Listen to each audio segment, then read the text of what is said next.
You ask Tiger to solve. This deals with linear equations with one unknown.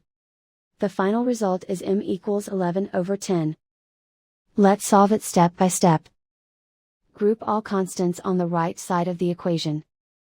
Add 1/2 to both sides. Combine the fractions. Combine the numerators. Reduce the zero numerator.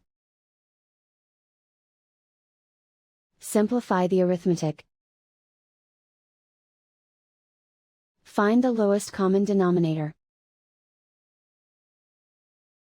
Multiply the denominators.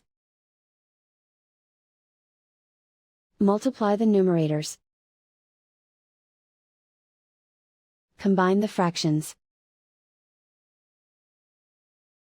Combine the numerators. And so the final result is m equals 11/10.